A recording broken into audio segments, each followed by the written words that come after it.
ቴዲ አፍሮ እውነተኛ ስሙ ቴዎድሮስ ካሳሁን ሲሆን ከዘመናችን ወጣት ኢትዮጵያውያን ዘፋኞችና አቀንቃኞች ሁሉ እጅግ ዝነኛ ነው።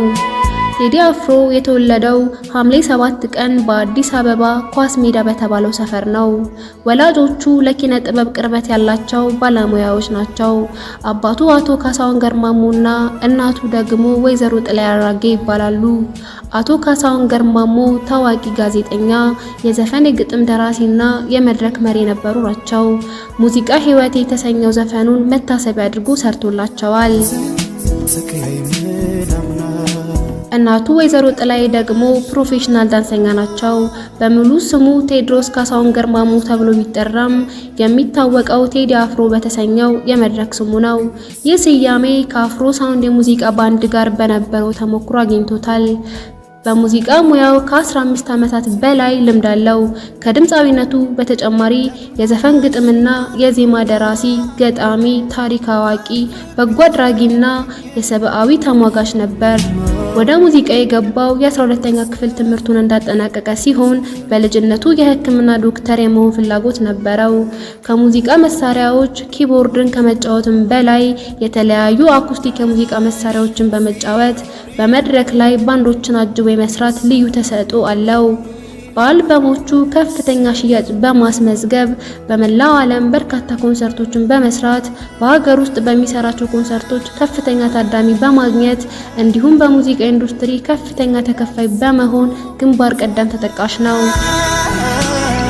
ትልልቅ ዓለም አቀፍ ሚዲያዎች የአፍሪካ ሬጌ ሙዚቃ ንጉስ እያሉ ያሞካሹታል። በእንግሊዝ ቢቢሲ፣ በቻይናው ሲሲቲቪ፣ በአሜሪካ ዋሽንግተን ፖስት በሙዚቃ ስኬቱ ላይ ሰፋ ያሉ ዘገባዎችን ሰርተውለታል። በአፍሪካ በተለይ በምስራቅ አፍሪካ ተጽዕኖ ፈጣሪነቱና በሬጌ ሙዚቃ ስልት ምርጥ ስራዎች ካሏቸው ሙዚቀኞች ተርታ ይሰለፋል። ከትዳር አጋሩ አምለሰት ለመጀመሪያ ጊዜ የተዋወቁት የሜካፕ አርቲስት ሆና በሰራችበት አጋጣሚ ሲሆን ከጋብቻቸው በፊት ያሰረላት የቃል ኪዳን ቀለበት 750 ሺህ ብር እንደሚያወጣ ተወስቷል። አምለሰት በወይዘሪት ኢትዮጵያ የቁንጅና ውድድር አሸናፊ የነበረች ሲሆን በአዲስ አድማስ ጋዜጣ ላይ የኮሌጅ ወጎችን በመጻፍ ትታወቃለች። ይፈልጋል እና በሌሎች የአማርኛ ፊልሞች ላይ በመተወን ልምድ ያላትም ስትሆን ስለ ፍቅር የተባለው አስቂኝ ፍቅር ፊልም በመድረስና ፕሮዲስ የሚያደረገች ነች።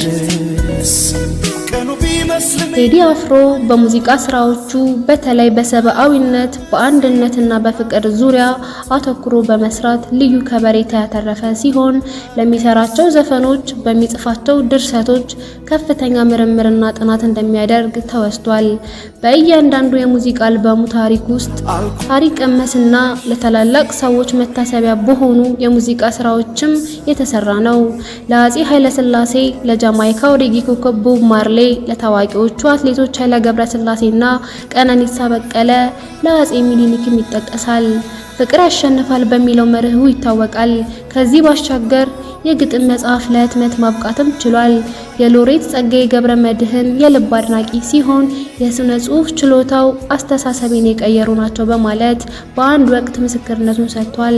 ጥቁር ሰው በሚለው አልበሙ ይህን አድናቆቱን በማረጋገጥ መንገድ በባለቅኔው የግጥም ንባብ በመታጀብ ምርጥ ሙዚቃም እንደሰራ ይታወቃል። በአልበሞቹ አሳታሚነት አብረውት ከሰሩ አሳታሚዎች ናሆም ሪከርድስ ዋናው ተጠቃሽ ቢሆንም ከኢቫንጋዲ ፕሮዳክሽን እና ከአዲካ ሪከርድስ ጋርም ያሳተማቸው አልበሞች አሉት። የመጀመሪያው አልበም አቡጊዳ በሚል ርዕስ በ1993 ዓመተ ምህረት በናሆም ሪከርድስ የታተመ ነበር። ሁለተኛው አልበም የሰራው ደግሞ በ1996 ዓመተ ምህረት ላይ በኢቫንጋዲ ፕሮዳክሽን ለገበያ የበቃው ታሪክ ተሰራ ነው።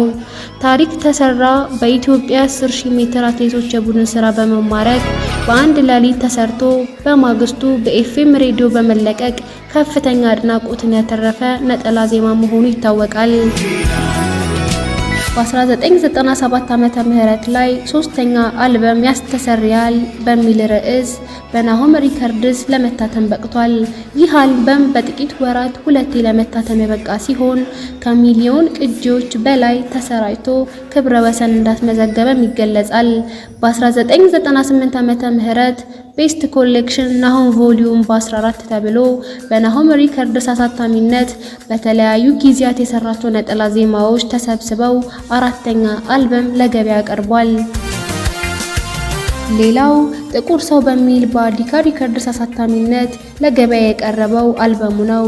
ጥቁር ሰው የሚለው አልበሙን ለአሳታሚው አዲካ ሪከርድስ በ4.6 ሚሊዮን ብር መሸጡ በኢትዮጵያ የሙዚቃ ኢንዱስትሪ ሪከርድ ሲሆን ይህ አልበም በመጀመሪያው እትም በቴና ካሴት 300,000 እንዲሁም በሲዲ 500,000 ቅጂዎች መሸጡና ከ15 ሚሊዮን ብር በላይ ገቢ ማስገኘቱ በሙዚቃ ኢንዱስትሪ ክብረ ወሰኖች ሆኖ የሚመዘገቡ ናቸው።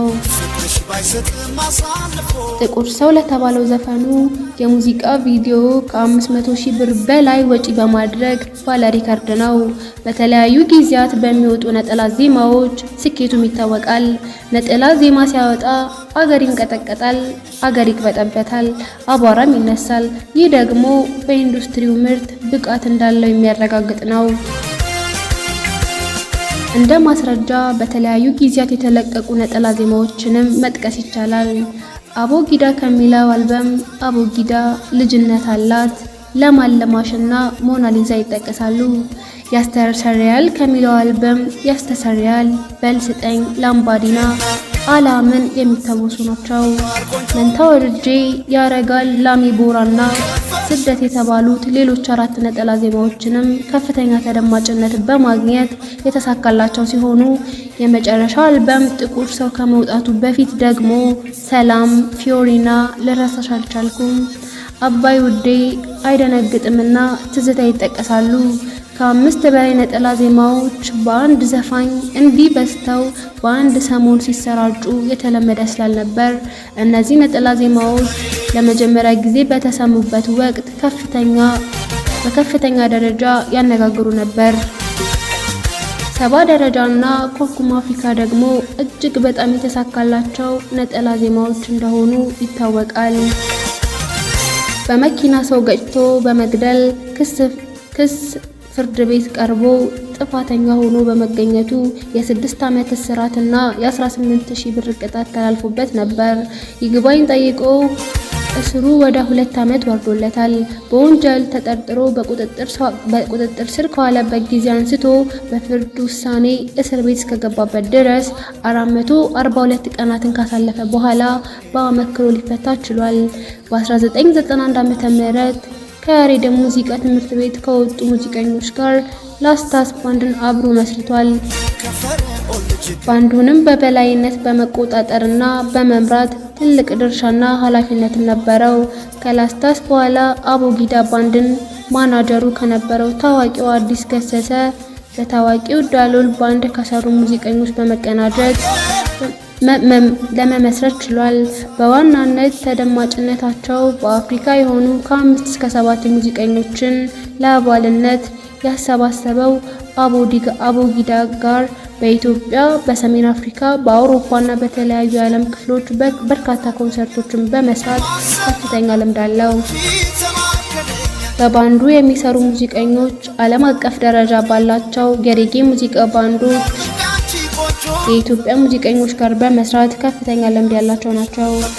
የመጀመሪያው ኮንሰርቱን የሰራው በ2003 እንደ አውሮፓውያን አቆጣጠር ላይ በድርቅ ለተጎዱ ወገኖች የገቢ ማሰባሰቢያ በመስቀል አደባባይ በተዘጋጀበት ወቅት ነበር።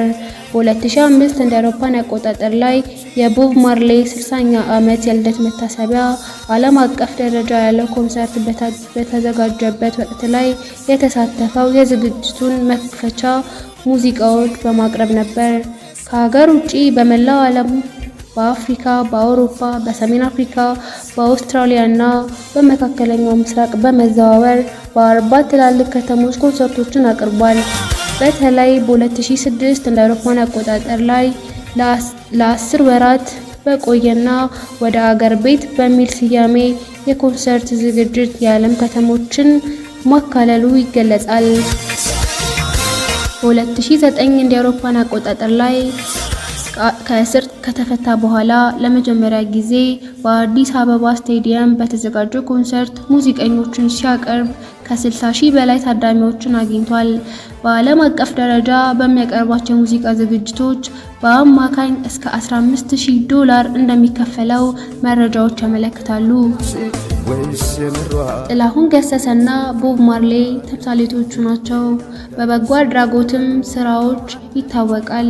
በድርቅ ለተጎዱ ወገኖች የገቢ ማሰባሰቢያ ኮንሰርቶች በመስራት ለአበበች ጎበና የህፃናት ማሳደጊያና ለአካል ጉዳተኞች ማህበር የገንዘብ ድጋፍ በመስጠት እንዲሁም በሱዳን ታስረው ለነበሩ ኤርትራዊ ዋስትና 700,000 ብር ለዋስትና በመክፈል የሰራቸው ተግባራት ይጠቀሳሉ። በኢትዮጵያ ሙዚቃ ታሪክ በህይወት እያለ መጽሐፍ የተዘጋጀለት ብቸኛ ድምፃዊ ነው። የቴዲ አፍሮ ታላቅነት ምስክር በሚል ርዕስ የህይወት ታሪክን የሚዳስስ መጽሐፍ ያዘጋጀው አቤል ዘነበ የተባለ ጸሐፊ ሲሆን አብዮታዊ ሙዚቀኛ ብሎታል። በ2016 የኮራ አዋርድ ላይ በምርጥ ዝነኛ ድምፃዊ ዘርፍ ታጭቶ እንደነበር ይታወሳል።